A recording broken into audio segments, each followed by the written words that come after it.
एक 80 साल की वृद्ध माँ जिसका नाम कावेरी देवी था, जिसके पति को स्वर्ग सिधारे बहुत समय हो गया था। उसने बचपन में खुद भूखे रहकर बेटे संतोष को खाना खिलाया, रात दिन सिलाई का काम करके बेटों को अच्छे स्कूल में पाया, उसका पालन पोषण किया।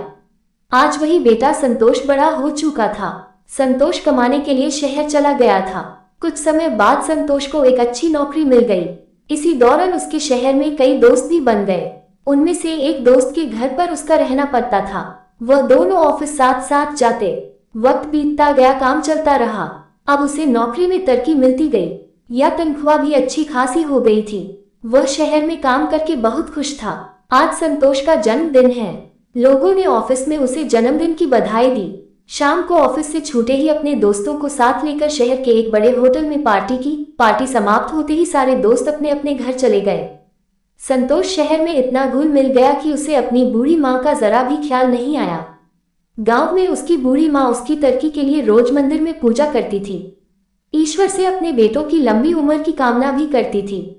उसके घर वाले वहां उस पर आस लगाए हुए बैठे थे कि शहर से उनका बेटा आएगा तो सब मुश्किल हल हो जाएगी। लेकिन शहर जाकर अपनी बूढ़ी माँ को भूल ही गया था। उसके दोस्तों के साथ घूमना और पार्टी करना बहुत अच्छा लगता था, लेकिन अपनी बूढ़ी माँ की कोई चिंता नहीं थी। संतोष ने पैसे से शहर में एक बहुत बड़ा घर खरीद लिया था। कार, बड़े बड़े मकान खरीदे, लेकिन एक बार भी शहर में अपनी बूढ़ी माँ को नहीं बुलाया। वह शहर में आराम की जिंदगी जी रहा था।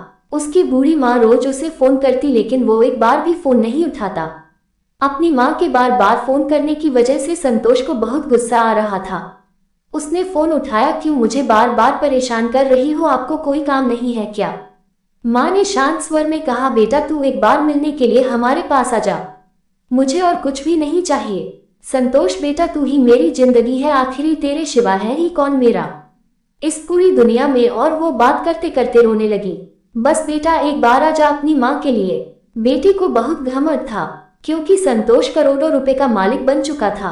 अब तो उसको माँ की हर बात बुरी लग रही थी, लेकिन फिर उसने शांत स्वर में कहा, ठीक है मैं एक दिन आपको मिलने के लिए आ जाऊंगा, ठीक है। बेटे के शब्द सुनकर माँ दीवानों सी हो जाती है। आज बेटे के आने का दिन था। माँ बहुत खुश थी। माँ बेटे का इंतजार कर रही थी।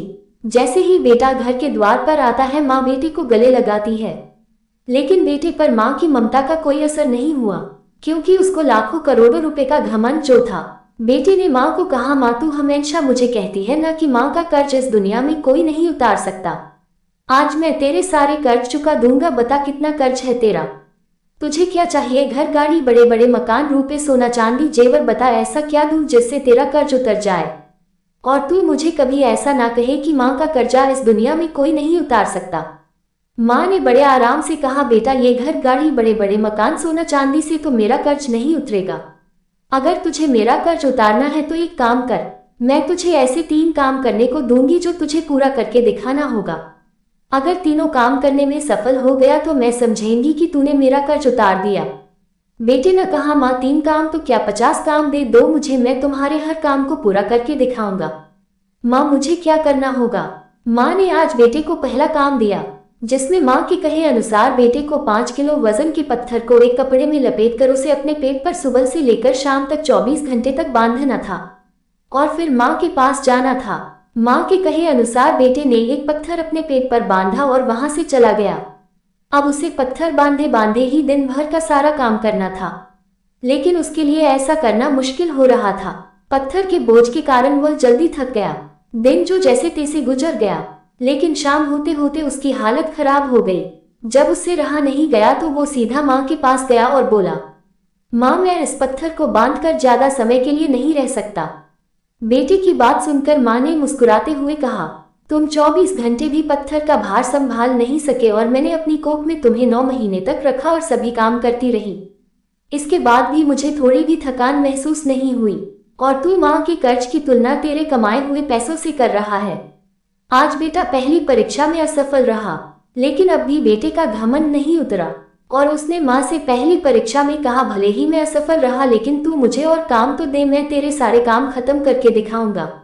आज बेटे को माँ ने दूसरा काम दिया, जिसमें कल एक रात तू मेरे पास कमरे में सो जा। अगर एक रात मेरे पास सो जाएगा तो मैं समझेंगी कि तूने मेरा कर्ज उतार दिया। बेटे ने सोचा एक रात की ही तो बात है, सो जाता हूँ माँ के पास। उस दिन बेटा माँ के कमरे में ही सो जाता है। जैसे ही बेटे को नींद आनी शुरू हुई, माँ ने बेटे का जगा दिया और कहा, बेटा प्यास लगी है, एक गिलास पानी पिला दे। बेटे ने कहा, ठीक है माँ, अभी लाता हूँ। माँ ने थोड़ा पानी पिया और बाकी पानी बैग पर फेंक दिया।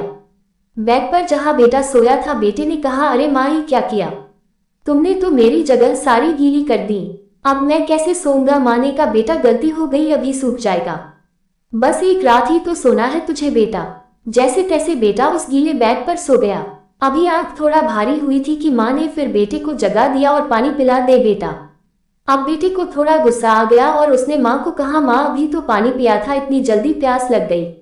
माँ ने कहा, बेटा गर्मी बहुत ज्यादा है इसलिए प्यास लग रही है, एक गिलास और पानी पिला दे। बेटे ने थोड़ा मुंह बनाया और पानी का गिलास लेकर आ गया और माँ ने थोड़ा पानी पिया और बाकी पानी फिर बेटे की जगह पर गिरा दिया। अब बेटे का गुस्सा 7वें आसमान पर पहुंच गया। बेटे ने माँ को बहुत अपशब्द कहे। बेटे ने कहा, माँ तू पागल हो गई है, तूने मेरी जगह पर पानी गिरा दिया, बार बार मेरा बिस्तर क्यों खराब कर रही है? लेकिन माँ कुछ न बोली। माँ ने शांत स्वर से कहा, बूढ़ी हो गई हूँ ना बेटा, गलती हो गई, कोई बात नहीं, एक रात की ही तो बात है, सो जा, अभी थोड़ी देर में सूख जाएगा। काफी देर तक नींद नहीं आई, लेकिन 1 घंटे बाद फिर नींद से बेटे की आंख भारी होने लगी और तभी माँ ने बेटे को फिर से उठा दिया और कहा, बेटा पानी। माँ ने इतना कहा ही था, बेटा झल्ला कर उठा और बोला, बाहर में जाए तू और तेरा कर्जा, मैं जा रहा हूँ अपने कमरे में सोने। इतना सुनते ही माँ ने बेटे के गाल पर एक जोरदार तमाचा मारा और कहा, तू मेरा कर्जा उतारने चला था, एक बार मेरे कमरे में सो गया और मैंने सिर्फ 2 बार तेरा बिस्तर गीला कर दिया तो तू भाग रहा है यहाँ से। मैंने तो तेरा बिस्तर साफ पानी से गीला किया, लेकिन जब तू छोटा था तो मेरा बिस्तर अपने मल मूत्र से गीला करता था और मैं गीले में सोती थी और तुझे सूखे बिस्तर पर लिटाती थी। मैं सारी रात तेरी गंदगी में सोती थी, फिर भी मेरा प्यार तेरे लिए कम नहीं हुआ। आज बेटा दूसरी परीक्षा में भी असफल रहा, लेकिन अभी भी बेटे का घमंड नहीं उतरा।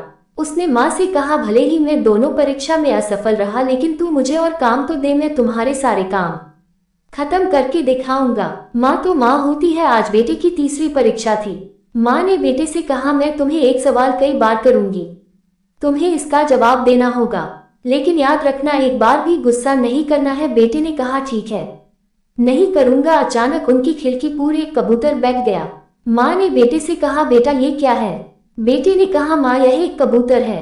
कुछ मिनट बाद माँ ने बेटे से दूसरी बार पूछा, ये क्या है? बेटे ने कहा, कबूतर है। थोड़ी देर बाद माँ ने फिर से अपने बेटे से तीसरी बार पूछा, ये क्या है? इस समय बेटे के स्वर में जलन महसूस हुई। तब उसने अपनी माँ पर सुझलाते हुए कहा, यह एक कबूतर है, एक कबूतर। थोड़ी देर बाद माँ ने फिर अपने बेटे से चौथी बार पूछा, ये क्या है? बेटा अपनी माँ पर चिल्लाया और कहा, आप मुझसे बार बार एक ही सवाल क्यों करती हो? क्या हालांकि कितनी बार बता मैं चुका हूं कि यह एक कबूतर है, आपको इसे समझ नहीं पा रही हो? थोड़ी देर बाद माँ अपने कमरे में गई और एक पुरानी डायरी लेकर वापस आई, जिसे उन्होंने अपने बेटे के जन्म के बाद से बनाए रखा था। पर उन्होंने एक पेज खोला और उस पेज अपने बेटे को पढ़ने को कहा। उसमें लिखा था, आज मैं सोफे पर बैठी थी, मेरा 3 साल का छोटा बेटा सोफे पर मेरे साथ था, एक कबूतर खिड़की पर आकर बैठा गया था। मेरे बेटे ने मुझसे 23 बार पूछा कि यह क्या है, और मैंने उसे 23 बार जवाब दिया कि यह एक कबूतर है। मैंने उसे हर बार प्यार से गले लगाया और उसने फिर 23 बार मुझसे वह सवाल पूछा, ये क्या है? माँ का जवाब देने कोई जलन नहीं हुई और आज सिर्फ 4 बार माँ ने अपने बेटे यही सवाल पूछा तो बेटे को जलन और गुस्सा महसूस हुआ। आज तीनों परीक्षाओं में बेटा असफल हो चुका था और बेटे का घमंड पूरी तरह से उतर गया था। बेटा रोए जा रहा था और माँ ने बेटे को कहा, बेटा तुम्हारा ये घर, लाखों करोड़ों रुपए, कार, बड़े बड़े मकान, सोने चांदी, एक माँ की ममता के आगे कुछ नहीं।